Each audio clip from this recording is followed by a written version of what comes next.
அரசு அங்கீகாரம் பெற்ற Srinivasa chit fund private limited எங்களிடம் 1 லட்சம் ரூபாய் முதல் 1 கோடி ரூபாய் வரை சீட்டு உள்ளது. இடம் தருமபுரி, கோவை, சென்னை. ராமநாதபுரத்தில் காட்டுநாயக்கர் சமூகத்தினர் பழங்குடியினர் சான்றிதழ் வழங்கக் கோரி மாவட்ட ஆட்சியர் அலுவலகத்தை முற்றுகையிட்டு போராட்டத்தில் ஈடுபட்டனர். ராமநாதபுரம் மாவட்டத்தில் சக்கரக்கோட்டை, திருப்புல்லானி, தேவிப்பட்டினம், பரமக்குடி உள்ளிட்ட பல்வேறு பகுதிகளில் காட்டுநாயக்கர் பழங்குடியினர் வசித்து வருகின்றனர்.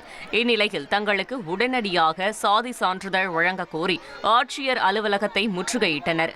பள்ளி மாணவ மாணவிகள், பெற்றோர்கள் உட்பட 2000த்திற்கும் மேற்பட்ட மக்கள் குவிந்ததால் ஆட்சியர் அலுவலக வளாகத்தில் பரபரப்பு நிலவியது.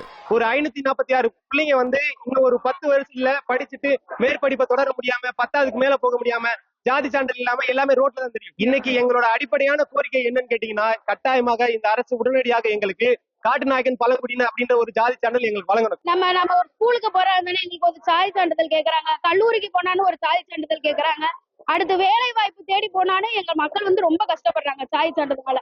அதனால எங்களுக்கு இப்ப ஒரு சாதி சான்றிதழ் இருந்தா நல்லா இருக்கும்னு நாங்க நினைக்கிறோம். எங்க படிப்புக்கும் நல்லா இருக்கும்னு நாங்க நினைக்கிறோம்.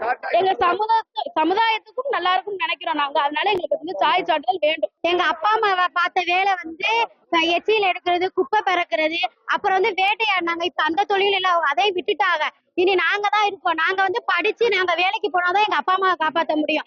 எங்களுக்கு படிக்கிறதுக்கு ஜாதி சான்று கேக்குறாங்க. நான் இப்ப 12th படிக்கிறேன். நானும் இனி மேற்கொண்டு படிக்கிறேன்னா எனக்கு ஜாதி சான்று வேணும். அரசு அங்கீகாரம் பெற்ற Srinivasa chit fund private limited எங்களிடம் 1 லட்சம் ரூபாய் முதல் 1 கோடி ரூபாய் வரை சீட்டு உள்ளது. இடம் தருமபுரி, கோவை, சென்னை.